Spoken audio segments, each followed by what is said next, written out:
ریان کو مزہ آنے لگا جب اس نے فریہ کو بھاگتے دیکھا۔ وہ دوسروں سے سوال کرنے کے ہزار طریقے جانتی تھی، مگر جب اپنی باری آتی تو مچھلی کی طرح فوراً پھسل جاتی تھی۔ کھانے کو شروع ہوئے 10 منٹ ہی ہوئے تھے کہ فہد نے برتن نیچے رکھ دیے۔ ابا امی مجھے کچھ کام ہے، میں پہلے چلتا ہوں۔ سب حیران رہ گئے۔ محترمہ شیخ کا چہرہ سنجیدہ ہو گیا۔ اب کون سا کام آ گیا ہے؟ ہر رات باہر نکل جاتے ہو، کیا تم نے میری لا علمی میں کوئی گرل فرینڈ بنا لی ہے؟ محترم شیخ فہد سے پوچھنے ہی والے تھے کہ کیا کام ہے، مگر بیوی کی بات سن کر فوراً خاموش ہو گئے اور بیٹے کے جواب کا انتظار کرنے لگے۔ ہاں بھائی، کیا تمہاری کوئی گرل فرینڈ ہے؟ فریہ نے خوشی خوشی پوچھا، جیسے اسے مشکل میں دیکھ کر مزہ آ رہا ہو۔ ہاں، میں اس سے جان پہچان بڑھا رہا ہوں۔ حیران کن طور پر فہد نے سیدھا سچ بول دیا۔ محترمہ شیخ فوراً کھڑی ہو گئیں۔ ان کا چہرہ پہلے تو سخت تھا مگر اس لمحے روشن ہو گیا۔ ادھر آؤ، مجھے اس کے بارے میں بتاؤ۔ وہ کہاں کی رہنے والی ہے؟ کیا کام کرتی ہے؟ عمر کتنی ہے؟ اس کا خاندان کیسا ہے؟ کیا وہ خوبصورت ہے؟ اس کا کردار کیسا ہے؟ فریہ نے پرسکون لہجے میں کہا، امی ابھی تو صرف جان پہچان ہو رہی ہے۔ اس کا اصل مطلب تھا کہ زیادہ سوال نہ کریں ورنہ کوئی معلومات نہیں ملے گی۔ تم آج کل اکثر رات کو باہر رہتے ہو، کہیں اس عورت کے ساتھ سوتے تو نہیں ہو؟ محترمہ شیخ کی بات سے سب چونک گئے۔ کھانے کی میز پر فوراً خاموشی چھا گئی۔ فہد کا ٹھنڈا چہرہ غیر معمولی طور پر سخت ہو گیا۔ فریہ اپنی ماں کی بات سن کر دنگ رہ گئی۔ یہ 50 سال سے اوپر کی عورت تو سوچ میں بھی جوان نکلی۔ کیا بکواس کر رہی ہو؟ کیا تمہارا بیٹا اتنا عام سا انسان ہے؟ محترم شیخ نے بیوی کو گھورا۔ یہ بھی چند دن سے ہی اسے جانتا ہے، ورنہ فہد پہلے اسٹیسی سے شادی پر راضی کیوں ہوتا؟ ہاں، میں بھی ایک لمحے کو بھٹک گئی تھی۔ محترمہ شیخ نے فوراً بات مان لی۔ فہد کے پاس کچھ کہنے کو نہیں تھا۔ ان کی باتوں سے تو لگ رہا تھا جیسے وہ واقعی کافی عام مزاج کے تھے۔ امی میں چلتا ہوں۔ وہ مزید برداشت نہ کر سکا۔ ٹھیک ہے، جاؤ اور اپنی گرل فرینڈ کے ساتھ وقت گزارو۔ محترمہ شیخ نے شوق سے اسے دروازے تک رخصت کیا۔ موقع ملے تو اسے گھر لے آؤ۔ فہد بڑی مشکل سے بچ نکلنے میں کامیاب ہوا۔ چونکہ اس کا بیٹا آخر کار رشتے میں آ گیا تھا، محترمہ شیخ کا موڈ اچھا ہو گیا۔ میرا خیال ہے اس بار امید ہے شاذ و نادر ہی تمہارا بھائی کسی ملاقات کے لیے اتنا بے چین ہوا ہے۔ اس کی پچھلی گرل فرینڈ کو دیکھ لو، گھر آنے کے بعد بھی ان کے تعلق میں کوئی خاص پیش رفت نہیں ہوتی تھی۔ فریہ نے ہلکی سی مسکراہٹ کے ساتھ سر ہلا دیا۔ وہ بھی سمجھتی تھی کہ امید ہے، مگر اسے پورا شک تھا کہ اگر امی نے اس کی گرل فرینڈ کو دیکھ لیا تو پاگل ہو جائیں گی۔ فہد نے گھر کے اندر کھڑی عورت کو بغور دیکھا۔ جسمین نے کریم رنگ کا آرام دہ سلیپ ویئر پہن رکھا تھا۔ اس کا خوبصورت چہرہ بغیر میک اپ کے تھا، جس سے اس کی رنگت مدھم اور کمزور سی لگ رہی تھی۔ شاید وہ ابھی سو کر اٹھی تھی، کیونکہ اس کے کندھوں پر بکھرے بال ذرا سے الجھے ہوئے تھے۔ اس حالت میں وہ کاروباری دنیا کی ایک قابل اور سخت مزاج عورت بالکل نہیں لگ رہی تھی، جیسے اس کی ٹھنڈی اور مضبوط ڈھال اتر گئی ہو اور وہ نرم و نازک اور بے ضرر سی لگ رہی تھی۔ فہد کا دل ایک دم سکڑ سا گیا۔ ابھی کچھ لمحے پہلے وہ چڑچڑا تھا، مگر اب صرف گھبراہٹ رہ گئی تھی۔ کرسٹن اور ریان کی باتیں اس کے ذہن میں سلائیڈ شو کی طرح گھومنے لگی۔ وہ تو بولنا ہی بھول گیا۔ اگر آپ لڑنے آئے ہیں تو معاف کیجیے، میرے پاس توانائی نہیں ہے۔ اگر اپنی خواہش پوری کروانے آئے ہیں تو بھی معاف کیجیے، ڈاکٹر نے کہا ہے کہ ایسا ممکن نہیں ہے، تو میں آپ کے سخت مزاج شوق پورے نہیں کر سکتی، جسمین نے پرسکون لہجے میں کہا۔ اس کی نظر میں فہد کا یہاں آنا کسی اچھی وجہ سے نہیں تھا۔ اگر یہ کل کی بات ہوتی تو وہ خوش ہو جاتی، مگر آج اس نے اس کی موجودگی کو رد کر دیا۔ آخر کتنا ہی مضبوط دل کیوں نہ ہو، عورت درد سے ڈرتی ہے۔ جسمین کی یہ باتیں سن فہد کے لیے تھپڑ جیسی لگیں۔ اس کا خوبصورت چہرہ شرمندگی سے سخت ہو گیا۔ کیا وہ واقعی اس کے دل میں اتنا خود غرض، سخت اور سرد انسان بن گیا تھا؟ خدا حافظ۔ جسمین نہیں چاہتی تھی کہ وہ اس کے منہ سے مزید سخت الفاظ سنے۔ جیسے ہی اس نے دروازہ بند کرنے کی کوشش کی، اس نے فوراً ہاتھ بڑھا کر روک لیا۔ کیا آپ نے کھانا کھا لیا؟ وہ حیرت سے اسے دیکھنے لگی۔ جب فہد کی نظریں اس کی نظروں سے ملی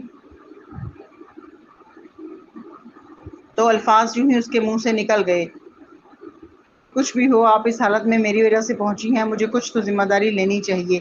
یہ کہہ کر خود اسے لگا جیسے یہ الفاظ پھاڑ کر باہر نکال دے۔ یہ تو وہ بات ہی نہیں تھی جو وہ کہنا چاہتا تھا۔ وہ دراصل پچھلی رات کے رویے پر معافی مانگنا چاہتا تھا۔ وہ پوچھنا چاہتا تھا کہ طبیعت بہتر ہوئی یا نہیں۔ ٹھیک ہے، میں کھا چکی ہوں، آپ واپس جائیں۔ جسمین کو فہد کے اس اچانک نرمی والے رویے میں کوئی خوشی محسوس نہ ہوئی۔ وہ اب آیا ہے۔ کل جب وہ اس حالت میں گئی تھی تو اس نے پلٹ کر بھی نہ دیکھا، ایک فون تک نہ کیا۔ اسپتال میں وہ اپنے تعلقات کے بارے میں بالکل خالی اور بے بس محسوس کر رہی تھی، مگر جسمین کے دل میں فہد کے لیے نفرت نہیں تھی۔ وہ جانتی تھی کہ اس نے خود ہی اسے شادی پر مجبور کیا تھا۔ اس انجام کے لیے وہ دوسروں کو الزام نہیں دے سکتی تھی۔ وہ خود اپنی دشمن تھی اور اپنے لیے سب کچھ لے آئی تھی۔ میرے ساتھ واپس چلیں۔ فہد نے اچانک اس کی کلائی پکڑ لی۔ کیوں جاؤں؟ تاکہ آپ مزید اذیت دے سکیں؟ جسمین نے پوچھا۔ آپ جتنا چاہیں مجھے ڈانٹ سکتی ہیں، میں واقعی ڈر گئی ہوں۔ مجھے بھی پچھتاوا ہے، مجھے آپ کو مجبور نہیں کرنا چاہیے تھا۔ آپ کو پچھتاوا ہے؟ فہد نے بھاری سانس لی، اس کی نظروں میں فوراً غصہ بھر گیا۔ کیا آپ کو پچھتاوا ہے کیا آپ کو پچھتاوا اس لیے ہے کہ میں نے کل رات آپ کے ساتھ جیسا سلوک کیا؟ جسمین، کیا رشتے اور شادی کے بارے میں آپ کا رویہ اتنا ہلکا ہے؟ کیا آپ نے نہیں کہا تھا کہ آپ مجھے پسند کرتی ہیں؟ یہی وہ جذبات ہیں جن کا آپ نے دعویٰ کیا تھا۔ آپ چاہتے کیا ہیں؟ میں کیا کروں؟ جسمین کچھ سمجھ نہ سکی۔ اس نے پوچھا، کیا آپ کو پسند کرنے کا مطلب یہ ہے کہ میں آپ کی ڈانٹ برداشت کروں؟ جب آپ مجھے تکلیف دیں تو چپ رہوں، جب میں درد میں ہوں تو سہ جاؤں؟ کیا یہی میرے جذبات کا ثبوت ہے؟ کیا آپ یہ یقین نہیں کر سکتے کہ میں وفادار ہوں اور کبھی دھوکہ نہیں دوں گی؟ فہد کے باریک لب ہلے، مگر اچانک اس کی آواز بند ہو گئی۔ تو آپ چاہتے ہیں میں کیا کروں؟ جسمین نے کڑواہٹ سے پوچھا۔ وہ اور کر بھی کیا سکتی تھی؟ فہد کے دل میں اداسی اور جھنجھلاہٹ بھر گئی۔ بس اتنا کہ آپ مجھ سے جھوٹ نہ بولیں، کسی اور کے ساتھ تعلقات نہ رکھیں اور خود کو یاد دلاتی رہیں کہ آپ شادی شدہ ہیں۔ جسمین کی آنکھوں میں مایوسی آہستہ آہستہ بڑھتی گئی۔ آپ سمجھتے ہی نہیں ہیں، میں نے کبھی آپ سے جھوٹ نہیں بولا، نہ کبھی کوئی اور تعلق بنایا۔ شادی سے پہلے بھی میری زندگی صاف تھی اور شادی کے بعد بھی میں نے خود کو قابو میں رکھا۔ مسئلہ یہ ہے کہ آپ کو مجھ پر ذرا سا بھی یقین نہیں، چاہے میں وعدہ بھی کر لوں اس کا کوئی فائدہ نہیں۔ یہ کہہ کر اس نے محسوس کیا اس کا سر اور بھاری ہو رہا ہے۔ وہ مزید اس سے الجھنا نہیں چاہتی تھی۔ واپس جائیں، میں آرام کرنا چاہتی ہوں۔ جسمین نے اس کا ہاتھ جو دروازہ روکے کھڑا تھا ہٹا دیا۔ فہد نہ صرف باہر جانے کو تیار نہ ہوا بلکہ ایک قدم اور آگے بڑھ کر اندر آ گیا۔ چونکہ آپ واپس نہیں جا رہی تو میں یہیں سو جاؤں گا۔ جسمین کے دل میں ایک گہری بے بسی امڑ آئی۔ وہ ہونٹ بھنج کر اسے دیکھتی رہی مگر کچھ نہ بولی۔ کیوں؟ کیا میں اندر نہیں آ سکتا؟ یہ نہ بھولے کہ نکاح نامے میں آپ میری بیوی ہیں، میرا یہاں رہنا بالکل جائز ہے۔ فہد سیدھا اندر آ گیا۔ یہ پہلا موقع تھا جب فہد جسمین کے گھر آیا تھا۔ گھر کا اندرونی ڈیزائن سادہ اور ٹھنڈے رنگوں کا تھا۔ یہ بالکل ایسا نہیں لگ رہا تھا جیسے یہاں کوئی عورت رہتی ہو۔ کافی ٹیبل پر فائلوں اور دوائیوں کا ڈھیر تھا۔ ایک طرف کچھ خالی لنچ باکس رکھے تھے جو واضح طور پر فوڈ ڈیلیوری کے تھے۔ فہد آگے بڑھا اور فوڈ ڈیلیوری کا بیگ اٹھایا۔ کھانا کینبرا کے ایک 5 اسٹار ہوٹل سے آیا تھا، مگر ہوٹل کا کھانا ہونا لازمی نہیں کہ وہ صحت مند بھی ہو۔ یہ آپ کا ڈنر تھا؟ فہد نے ٹھنڈے لہجے میں پوچھا۔ کوئی مسئلہ ہے؟ جسمین کے نازک چہرے پر ایسی بے نیازی تھی کہ اس میں ذرا سی بھی گرمی نہیں تھی۔ اس کا رویہ فہد کے تاثرات کا ہم پلہ تھا۔ فہد کا حلق جیسے رک گیا۔ جسمین نے اسے نظر انداز کیا، فائلیں اٹھائیں اور سیدھی اندر والے کمرے میں چلی گئی۔ چونکہ فہد اندر آ ہی گیا تھا، اب وہ اسے روک نہیں سکتی تھی، مگر وہ خود کو اس سے الگ رکھ سکتی تھی۔ اس لیے اندر جا کر اس نے دروازہ بند کر کے کنڈی لگا دی۔ اندر سے کنڈی کی آواز سن کر فہد کا چہرہ سیاہ ہو گیا۔ جسمین، کیا آپ کو یہ سب کرنا ضروری ہے؟ میں پہلے ہی کہہ چکی ہوں کہ میرے پاس آپ کی خدمت کی طاقت نہیں ہے۔ میں نہیں چاہتی کوئی حادثہ ہو۔ جسمین کی محتاط آواز اندر سے آئی۔ غصے میں آ کر فہد نے دروازے پر لات مار دی۔ میں آپ کو ہاتھ نہیں لگاؤں گا، مجھے آپ پر یقین نہیں۔ فہد نے سر جھکا کر مایوسی سے سانس لی۔ جب وہ واپس لاؤنج میں آیا، اس کی نظر دوائیوں والے بیگ پر پڑی۔ اندر ایک میڈیکل ریکارڈ تھا۔ ڈاکٹر کی رپورٹ دیکھ کر وہ سکتے میں آ گیا۔ وہ جانتا تھا کہ پچھلی رات وہ بہت سخت ہو گیا تھا اور اس کو چوٹ لگی تھی، مگر یہ نہیں جانتا تھا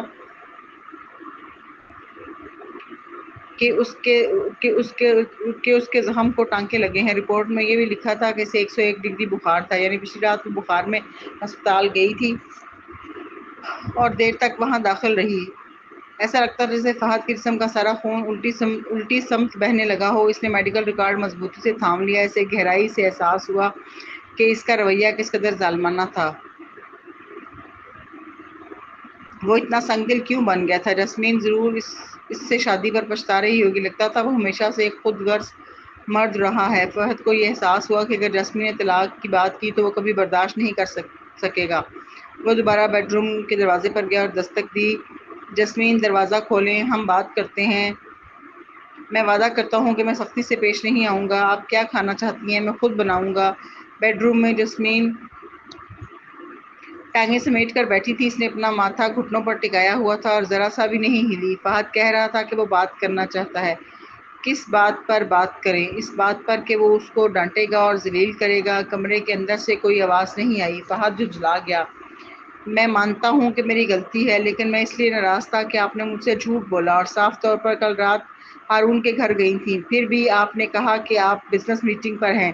آپ نے تو یہ بھی کہا تھا کہ آپ گھر نہیں آئیں گی۔ ظاہر ہے میں غلط سوچوں گا۔ باہر آئیں، ہم آرام سے بات کرتے ہیں۔ کیا آپ کو ہاسپٹل جانا ہے؟ میں آپ کے ساتھ چلتا ہوں۔ جواب میں پھر بھی خاموشی۔ فہد لاچاری سے واپس لاؤنج میں چلا آیا۔ وہ صوفے پر بیٹھا سر پکڑ کر افسوس کرنے لگا۔ کچھ دیر بعد اس نے فون اٹھایا اور انٹرنیٹ پر سرچ کیا، غصہ کی ہوئی بیوی کو کیسے منایا جائے۔ یہ سوال کسی نے پہلے بھی پوچھا ہوا تھا اور انٹرنیٹ صارفین نے کئی مشورے دیے ہوئے تھے۔ ایک مثال تھی، معافی مانگنا، چاہے قصور اس کا ہو یا بیوی کا، پہل اسے ہی کرنی چاہیے۔ دوسرا طریقہ تھا کہ بیوی کو ہار یا پھول تحفے میں دیں، اسے جتنا چاہے ڈانٹنے یا مارنے دیں اور اچھا کھانا کھلانے باہر لے جائیں۔ ایک اور تجویز تھی کہ بیوی کو چوم لیں، اور میاں بیوی عام طور پر جھگڑتے ہیں اور جلدی مان بھی جاتے ہیں۔ فہد کئی سالوں سے کسی سے ڈیٹ نہیں کر رہا تھا، اس لیے یہ سب پڑھ کر اس کے سر میں درد ہونے لگا۔ اسی دوران ریان کا میسج آیا۔ فہد، کیا تم نے جیسمین کا گھر ڈھونڈ لیا؟ کیا وہ گھر پر ہے؟ جاسم نے بتایا کہ وہ ہلکے بخار کی وجہ سے کمپنی نہیں گئی۔ فہد، ڈھونڈ لیا؟ ریان: اچھا۔ یہ بالکل بھی اچھا نہیں تھا۔ فہد نے دانت بھینچ لیے اور دوبارہ ٹائپ کرنا شروع کیا، مگر لکھنے کے بعد سب ڈیلیٹ کر دیا۔ اسے لگا یہ اچھا خیال نہیں۔ ریان، جو فریہ کے ساتھ باغ میں زاریہ کو گھمانے لایا تھا، مسلسل فہد کی ٹائپنگ سٹیٹس دیکھ رہا تھا۔ اگر 5 منٹ گزر گئے مگر فہد ابھی تک ٹائپ کر رہا تھا۔ ریان کے پاس الفاظ نہیں بچے۔ ریان، یہاں آنے کی ضد تم نے کی تھی، لیکن تم ہر وقت فون پر لگے رہتے ہو۔ فریہ نے غصے سے اس کی کمر پر چٹکی کاٹی۔ ریان کو لگا جیسے اس کی کمر پر نیل پڑ جائے گا۔ درد ہو رہا ہے؟ پھر فون پر نظر کیوں جمائے بیٹھے ہو؟ فریہ نے بھویں سکیڑ لی۔ کیا تم مجھے اور زاریہ کے ساتھ وقت گزار کر اکتا گئے ہو؟ کیا تمہیں یہاں آنا پسند نہیں تو صاف بتا دو، اگلی بار میں زاریہ کو باغ میں اپنی امی کے ساتھ بھی کھیلنے لا سکتی ہوں۔ ایسا کیسے ہو سکتا ہے؟ مجھے تو آپ اور زاریہ کے ساتھ آنا سب سے زیادہ پسند ہے۔ ریان نے جلدی سے کہا۔ میں تو آپ کے بھائی کو میسج کر رہا تھا۔ آپ کے بھائی مسلسل ٹائپ کر رہے ہیں مگر بھیج نہیں رہے۔ کیا یہ عجیب نہیں؟ فریہ آگے ہوئی فون میں جھانکا، پھر فوراً اس کی کمر پر ہلکی سی چپت ماری۔ معاف کرنا، میں نے تمہیں غلط سمجھا۔ میں آپ کو تبھی معاف کروں گا اگر آپ مجھے شوہر جی کہہ کر پکاریں، ریان نے مسکراتے ہوئے کہا۔ آپ کو سننا ہے تو پھر میں بالکل نہیں کہوں گی۔ فریہ نے نخرے سے اپنے گلابی ہونٹ سکیڑ لیے۔ ریان کی نظریں گہری ہو گئی۔ وہ آگے بڑھا اور فریہ کو چوم لیا۔ اچھا سنو، آپ زاریہ کے ساتھ جا کر کھیلیں، میں ذرا آپ کے بھائی سے بات کر لوں۔ آپ کے بھائی کا مسئلہ یہ نہیں ہے کہ ان کا ای کیو کم ہے، بلکہ وہ حد سے زیادہ انا پرست بھی ہیں۔ یہ واقعی فکر کی بات ہے۔ اگر میں نے مدد نہ کی تو آپ کی ماں کو اس کی زندگی میں نواسا یا نواسی کا سوچنا بھی چھوڑ دینا چاہیے۔ فریہ نے پریشانی سے پوچھا۔ کیا آپ کو یقین ہے کہ امی کو یہ جان کر غصے سے فالج نہیں ہو جائے گا؟ ریان نے مسکرا کر کہا، رشتے میں دونوں طرف سے محنت کرنی پڑتی ہے۔ اگر آپ کے بھائی نے واقعی ماضی کو چھوڑ دیا ہوتا تو وہ اتنے سال اکیلے نہ رہتے۔ ایک طرف آپ کے بھائی ہیں اور دوسری طرف میری کزن۔ اگر کوئی اور ہوتا تو میں بالکل بھی دخل نہ دیتا، ریان نے ہلکی سی شوخی کے ساتھ کہا۔ فریہ نے مذاق کرتے ہوئے کہا، جی آپ کا ای کیو سب سے زیادہ ہے، کیوں نہ آپ رشتہ کروانے کا ادارہ ہی کھول لیں۔ یہ کہہ کر وہ ہنستی ہوئی آگے بڑھ گئی۔ اسے اپنے بھائی کو سمجھانے کی کوئی خواہش نہیں تھی، ورنہ وہ غصے سے خود ہی بیمار ہو جاتی۔ ریان نے پہل کرتے ہوئے فہد کو میسج کیا۔ فہد، اگر کوئی مسئلہ ہے تو آپ جب چاہیں مجھ سے مدد لے سکتے ہیں۔ فہد جو سر کھپا رہا تھا، میسج دیکھ کر خاموش ہو گیا۔ کچھ لمحے بعد اس نے بڑی محنت سے بنائے گئے جملے ڈیلیٹ کر دیے اور بس اتنا ہی لکھا، آپ کی بہن ناراض ہے۔ ریان، معافی مانگیں، اس کو منائیں اور خیال رکھیں، تھوڑا زیادہ آگے بڑھ کر پیش آئیں۔ مرد کو اپنی انا پر اتنا زور نہیں دینا چاہیے۔ البتہ اگر وہ آپ کو پسند ہی نہیں تو سمجھیں میں نے کچھ کہا ہی نہیں۔ فہد نے یہ پڑھ کر کوئی بھی جواب نہ دیا۔ جسمین ساری رات بیڈ روم میں بند رہی اور باہر نہ نکلی۔ فہد بھی اندر نہیں جا سکا، اس لیے مہمان خانے سے کمبل لا کر باہر صوفے پر سو گیا۔ اگلی صبح وہ جلدی اٹھا، بازو چڑھائے ناشتہ بنانے میں لگ گیا۔ جب وہ تقریباً فارغ ہو چکا تھا تو جیسمین ہاتھ میں کپ لیے باہر آئی۔ اس نے ایک سٹائلش فرانسیسی بلاؤز اور وائن رنگ کا میکسی سکرٹ پہنا ہوا تھا جو اس کی کام کی جگہ کی شائستہ اور پروفیشنل شخصیت کو اجاگر کر رہا تھا، مگر فہد کی بھویں سختی سے سکڑ گئیں۔ کیا آج آپ دفتر جا رہی ہیں؟ جیسمین نے کپ پانی کے ڈسپنسر کے نیچے رکھا اور 104 ڈگری فارنہائٹ کا نیم گرم پانی بھرا۔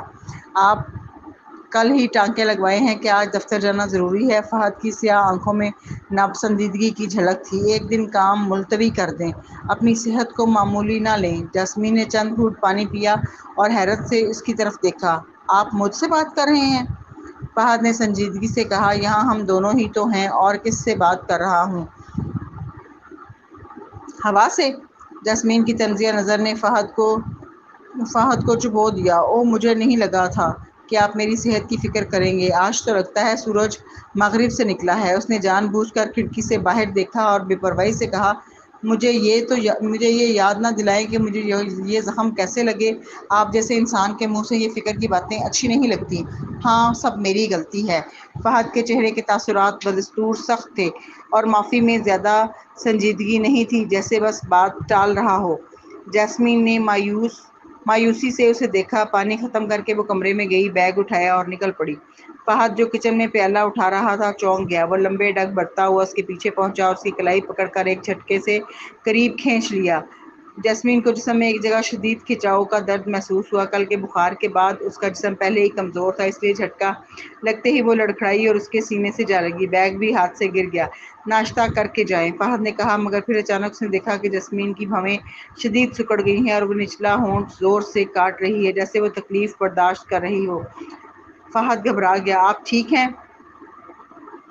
جیسمین نے درد سہتے ہوئے اسے دھکا دیا۔ فہد، کیا آپ مجھے مار ہی ڈالنا چاہتے ہیں؟ کیا آپ کو سکون نہیں ملتا جب تک میرا درد نہ دیکھ لیں یا مجھے تکلیف نہ پہنچائیں؟ فہد کا جسم اکڑ گیا۔ ایک بڑا آدمی ہونے کے باوجود بھی وہ بالکل لاجواب ہو گیا۔ میں تو بس یہ چاہتا تھا کہ آپ ناشتہ کر کے جائیں، مگر مجھے آپ کے بنائے ہوئے کھانے کی خواہش نہیں۔ جیسمین نے نظریں اٹھا کر کہا۔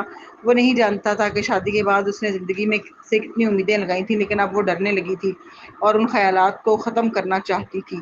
فہد نے تیوری چڑھا کر اس کی آنکھوں میں دیکھا۔ آخرکار اس نے سیدھا اسے اٹھا کر کرسی پر بٹھا دیا۔ چاہے آپ کا دل نہ بھی ہو، آپ کو کھانا پڑے گا۔ جیسمین عادتاً حاکمانہ مزاج کی تھی، اس لیے اسے کسی کے زور و جبر میں آنے سے سخت نفرت تھی۔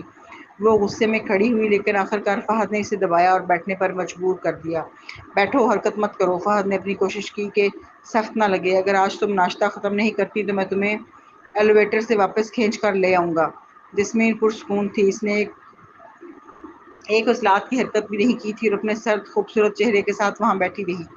فہد نے اپنا تیار کردہ ناشتہ میز پر رکھ دیا۔ چونکہ وہ ابھی بھی بیمار تھی، اس لیے اس نے ہلکا سا سادہ کھانا تیار کیا تھا۔ وہاں چکن اور مکئی کا سوپ، سیریل اور پوچڈ ایگز تھے۔ ایک اور پلیٹ پر کیویز، اورنج اور ٹماٹر رکھے تھے۔ اس نے ہمیشہ ناشتہ اچھا تیار کیا تھا۔ جب وہ بیرون ملک رہتا تھا تو کھانے کو خوبصورت انداز میں پیش کرتا تھا۔ جیسمین پہلے تھوڑی نازک مزاج کی لڑکی تھی، لیکن جب وہ تعلق میں تھے وہ ہر چیز کھا جاتی تھی جو فہد بناتا۔ سالوں کے بعد بھی فہد کو یاد تھا کہ اسے کیا پسند ہے، لیکن یہ سب کچھ صرف اس کے زخمی ہونے کے بعد ہی کیوں ہونا پڑا۔ اسی لمحے جیسمین اسے کافی ناپسند کرنے لگی۔ اگر وہ اسے ٹھنڈا سلوک کرتا اور اسے نفرت کرتا رہا تو ممکن تھا کہ اس بار وہ اسے مکمل طور پر چھوڑ دینے کا سوچے۔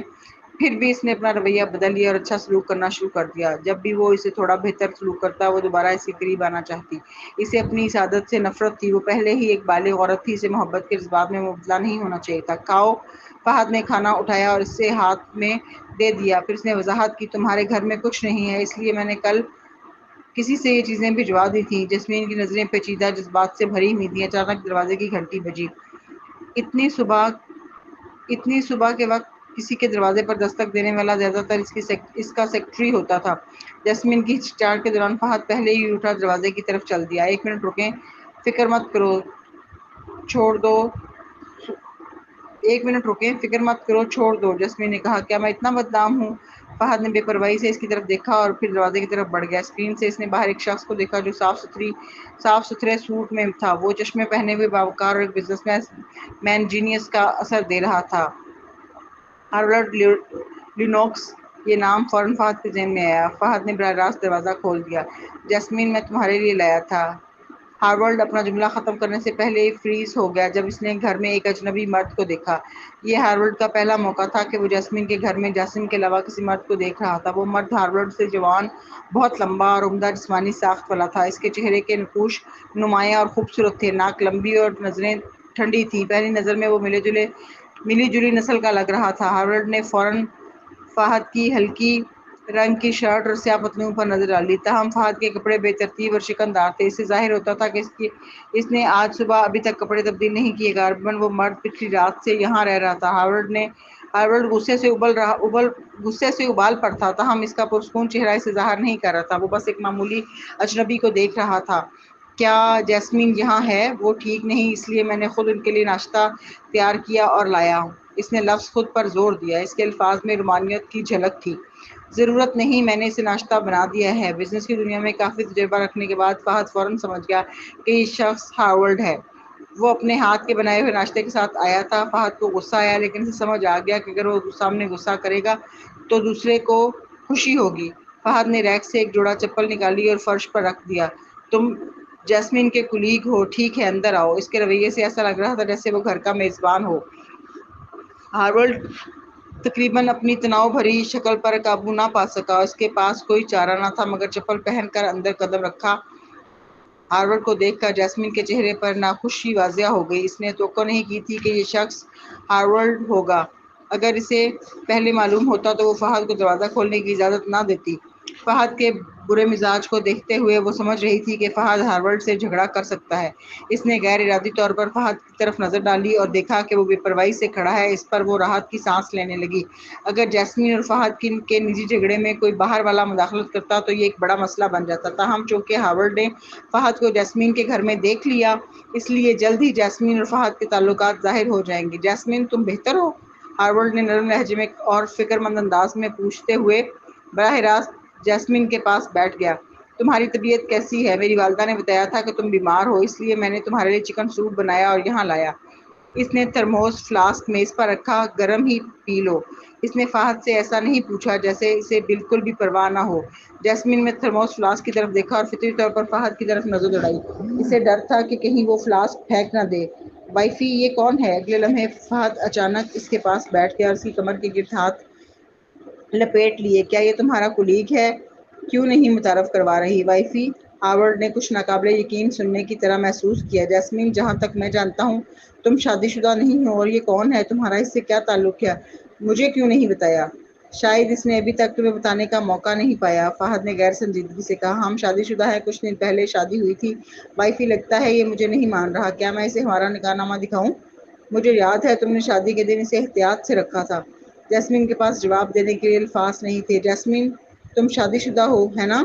ہارولڈ کے چہرے کے تاثرات سے لگ رہا تھا کہ وہ پھٹنے والا ہے۔ تم مذاق کر رہی ہو؟ میں نے کل رات تمہارے والد سے ملاقات کی تھی اور انہوں نے کہا کہ تمہارا بوائے فرینڈ بھی نہیں ہے۔ میں مذاق نہیں کر رہا، فہد نے سستی سے کہا۔ تم اصول نہیں سمجھتی، پہلے عمل پھر بات۔ جیسمین مجھے بہت چاہتی ہے۔ اسے ڈر تھا کہ شاہ خاندان مجھے قبول نہ کرے، اس لیے ہم نے پہلے شادی کر لی۔ کچھ لمحے کے لیے رک کر اس نے نرمی سے جیسمین کی طرف دیکھا۔ وائفی، میں درست کہہ رہا ہوں، مجھے ابھی بھی یاد ہے تم نے مجھے کیسے پرپوز کیا تھا، یہ میں کبھی نہیں بھولوں گا۔ جیسمین بالکل بے زبان ہوگی۔ کب اس نے اسے پرپوز کیا؟ وہ اس سے ناواقف کیوں تھی؟ فہد بکواس کر رہا تھا۔ کیا وہ پہلے ہمیشہ اسے ٹالنے کی کوشش نہیں کرتا رہا؟ اب یہ معاملہ بھی سامنے لایا۔ کیا وہ مزید افراتفری پیدا کرنا چاہ رہا تھا؟ ہارولڈ اچانک خوفناک تاثرات کے ساتھ سیدھا بیٹھ گیا۔ میں تمہاری بات پر یقین نہیں کر سکتا۔ ٹھیک ہے، اگر تم یقین نہیں کرتے تو ہمارا اس سے کیا تعلق؟ فہد نے نظریں ہٹا کر جیسمین کی ٹھوڑی کو چھوتے ہوئے کہا۔ وائفی، تم نے ابھی تک مجھے نہیں بتایا یہ کون ہے؟ ہارولڈ کے ہونٹ کھنچ گئے۔ کافی لوگ جانتے تھے کہ ہارولڈ جیسمین کو پسند کرتا ہے، تاہم ان کے تعلقات زیادہ آگے نہیں بڑھے تھے۔ اب ایسا لگ رہا تھا جیسے وہ دوسرے لوگوں کی طرح ہو گیا ہے اور یہ بہت افسوسناک تھا۔ جیسمین نے فہد کی طرف بے بس نظروں سے دیکھا اور اس کے ہونٹ ہلکے سے جنبش کر گئے۔ تم زیادہ سوچ رہے ہو، یہ ہارولڈ ہے، ہم صرف کولیگ ہیں۔ یہ چند الفاظ ہی ہارولڈ کے لیے تباہ کن تھے۔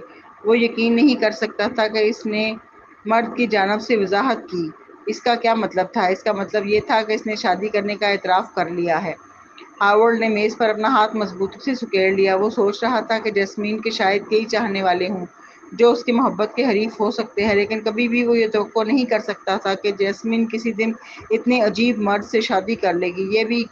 یہ اسے بالکل بھی قبول نہیں تھا۔ کل اس نے خواب دیکھا تھا کہ وہ جیسمین سے شادی کر رہا ہے، اور جب وہ ایک خوبصورت بیٹی کو جنم دیں گے تو شاید شاہ کارپوریشن کا نام لینوکس کارپوریشن رکھ دیا جائے گا۔ اسی لمحے اس کی تمام امیدیں دم توڑ گئیں۔ آخر وہ ایک بالغ اور تجربہ کار مرد تھا۔ تھوڑی دیر بعد اس کے چہرے پر ایک پریشان کن اظہار آ گیا۔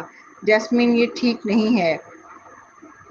چونکہ تم اس میں دلچسپی رکھتی ہو، اس کا مطلب ہے کہ وہ غیر معمولی ہے، لیکن مجھے ابھی تک یہ نہیں معلوم ہوا کہ اسے کیا پکارنا چاہیے اور وہ کیا کام کرتا ہے۔ اس پر جیسمین خاموش ہو گئی۔ اگر وہ ہارولڈ کو بتاتی کہ وہ مرد فہد شیخ ہے اور شیخ کارپوریشن سے تعلق رکھتا ہے تو اسے فکر تھی کہ آج ہی اس کے والدین آ کر ہنگامہ کھڑا کر دیں گے۔ شیخ خاندان کے ساتھ معاملہ حل کرنا بھی مشکل ہو جائے گا۔ اس نے فوری طور پر اپنی نگاہیں فہد کی طرف جڑائیں، گویا وہ چاہ رہی تھے وہ خود ہی اپنے پیدا کردہ مسئلے کی وضاحت کرے۔ میرے پاس ایک کمپنی ہے، لیکن یہ شاہ کارپوریشن سے موازنہ نہیں کر سکتی، تاہم میں جیسمین کو ایک شاندار زندگی کی ضمانت دے سکتا ہوں۔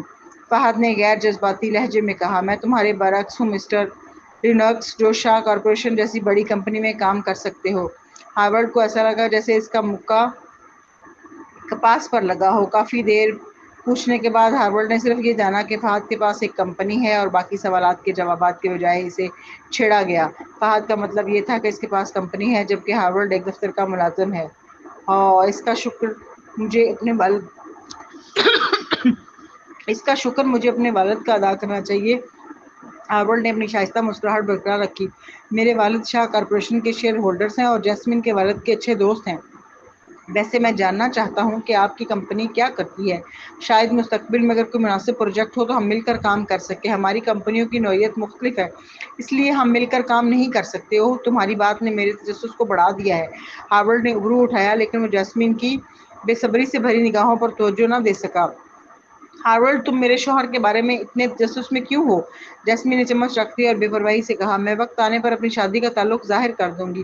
ہارولڈ کے چہرے پر جھجک سا جم گیا۔ جیسمین، ہم ایک دوسرے کو 10 سال سے زیادہ جانتے ہیں۔ میں صرف تمہاری فکر کر رہا تھا۔ میری بیوی کی فکر کرنے کے لیے شکریہ۔ فہد، جو شروع میں پریشان تھا جب اس نے سنا کہ جیسمین نے اعتراف کیا کہ وہ اس کی بیوی ہے، تو وہ اب ناراض نہیں رہا۔ میری کمپنی کے بارے میں چھپانے کی کوئی بات نہیں۔ کیا تم نے شیخ کارپوریشن کے بارے میں سنا ہے؟ وہ کمپنی جو تعمیرات اور آٹومیٹو گلاس کی پیداوار پر زیادہ توجہ دیتی ہے۔ شیخ کارپوریشن؟ چاہے ہارولڈ ذہنی طور پر کتنا ہی مضبوط ہو، اس بار وہ حیران رہ گیا۔ کچھ لمحوں کے توقف کے بعد اس نے کہا، اگر میں غلط نہیں ہوں تو کینبرا میں صرف ایک شیخ کارپوریشن ہے۔